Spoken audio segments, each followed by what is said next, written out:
जैसा कि पिछली क्लास में बताया गया था रिजल्टेंट फोर्स, और ये भी बोला गया था नेक्स्ट क्लास में हम लोग पढ़ेंगे टाइप्स ऑफ फोर्सेस, फोर्स का टाइप्स। मेनली अगर सोचा जाए जितना भी फोर्स है सभी फोर्स को हम लोग दो पार्ट्स में डिवाइड करते हैं, दो पार्ट में क्लासिफाई करते हैं।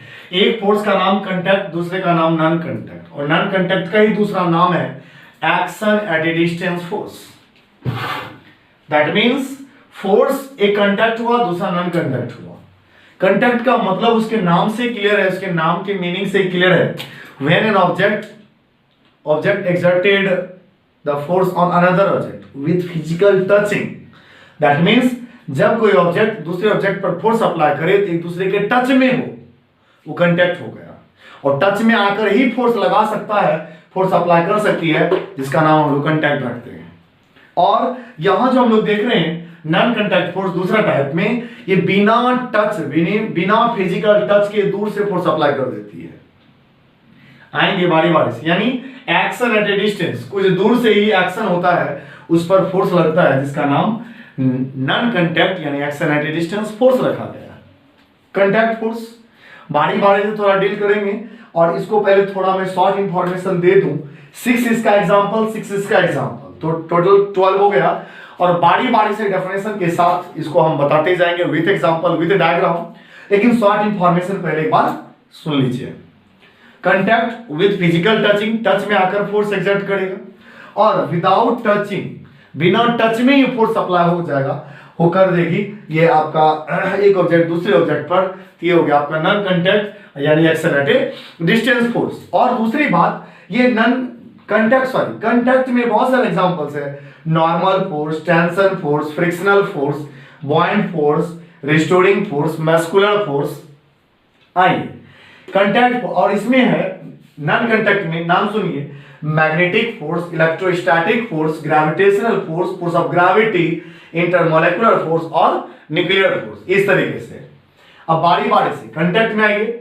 ये जितने भी एग्जांपल्स लिखे गए सभी कंटैक्ट में फिजिकल टच, बिना टच का ये फोर्स अप्लाई संभव नहीं है। अब आइए first normal force. Normal force जब हम ऑब्जेक्ट को रखते हैं फ्लैट सरफेस पर तो सीधा वो फोर्स लगाती है, यानी ऐसा फोर्स जो जमीन के जो सरफेस के परपेंडिकुलर हो, नाम से क्लियर है, नॉर्मल।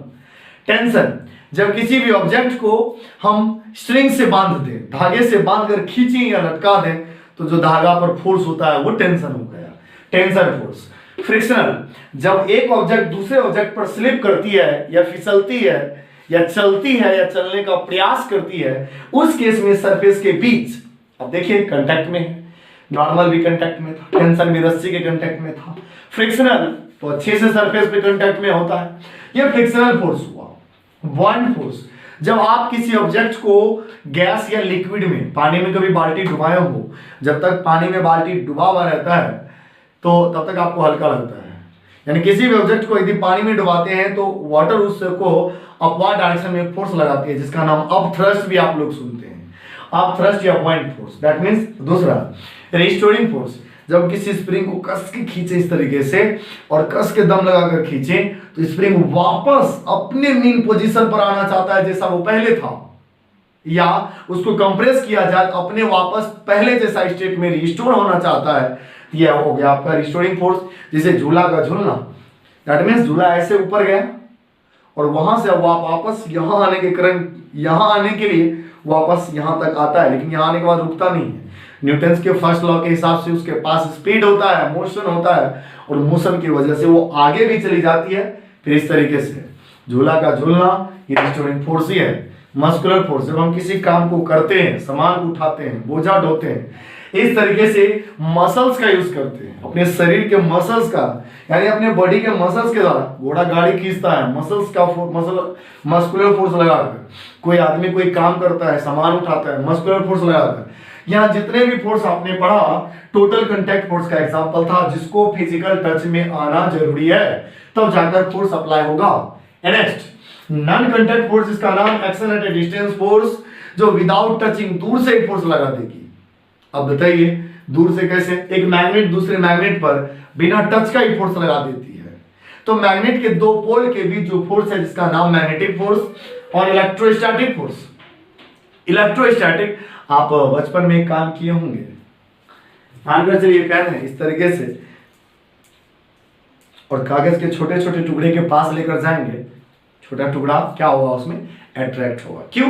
क्योंकि जब एक सूखी कंघी को, कंघी तो नहीं है, सूखी कंघी को यदि सूखे बाल से, प्लास्टिक की कंघी होनी चाहिए, सूखे बाल से इस तरीके से फ्रिक्शन रब किया जाए तो उस पर चार्ज आता है, और जब वो चार्ज के पास अट्रैक्शन का नेचर होता है, तो चार्ज के पास अट्रैक्शन का नेचर होता, रिपल्सन भी है, अट्रैक्शन भी है। इस तरीके से वो कागज को अनचार्ज बॉडी को चार्ज बॉडी अपने तरफ अट्रैक्ट करती है।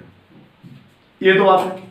तो दो चार्ज के बीच जो फोर्स लगा जिसका नाम इलेक्ट्रोस्टैटिक फोर्स हुआ एंड ग्रेविटेशनल फोर्स। इस यूनिवर्स में जितने भी ऑब्जेक्ट है, चाहे स्मॉलेस्ट या जितना भी बिगेस्ट हो, सभी ऑब्जेक्ट एक दूसरे की तरफ खींचता रहता है, यानी एक फोर्स, अट्रैक्शन फोर्स लगाती रहती है।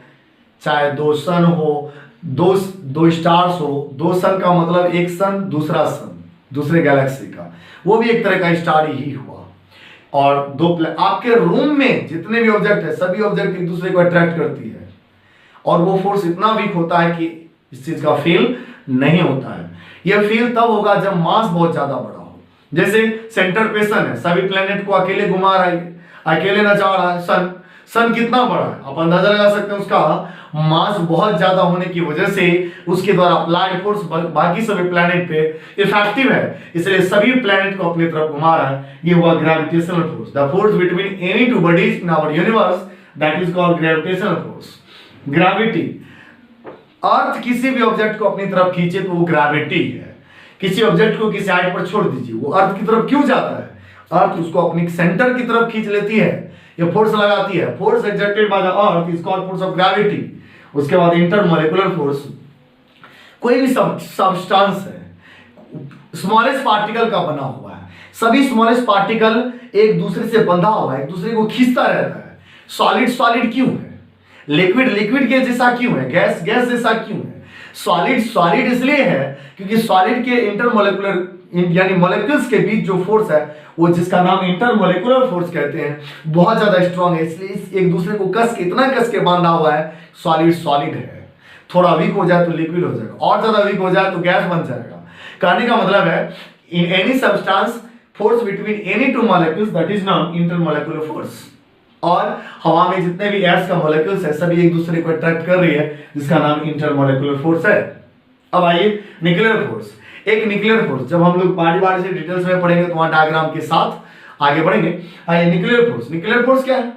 एक एटम है, एटम का formation, atom is made of electron, proton, neutron. Electron उसके आउटर मोस्ट शेल में ऑर्बिट में चक्कर काटता है, लेकिन प्रोटॉन और न्यूट्रॉन उसके न्यूक्लियस में होता है, और न्यूक्लियस में प्रोटॉन और न्यूट्रॉन के बीच एक फोर्स होता है, और जिसका नाम न्यूक्लियर फोर्स है। न्यूक्लियर फोर्स सबसे ज्यादा स्ट्रॉन्ग फोर्स है, ठीक है। इसलिए न्यूक्लियर फोर्स जो न्यूक्लियस में जो भी प्रेजेंट प्रोटॉन और न्यूट्रॉन है, उसको न्यूक्लियस से बाहर निकालना इम्पॉसिबल है, इतना स्ट्रॉन्ग फोर्स होता है ये, ठीक है। इस तरीके से फोर्स का आपको प्रोमो दिया गया।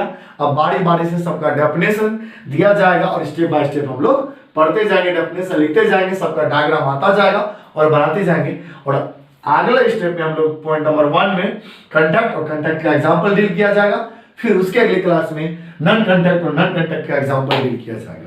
स्टेप बाय स्टेप पढ़ते हैं। फिलहाल के लिए आप इसको टाइप को नोट कर सकते हैं। Thank you. लेकिन रिवाइज जरूर करेंगे, रिवाइज करना मस्ट है, पीछे से लेकर यहाँ तक, ठीक। Thank you.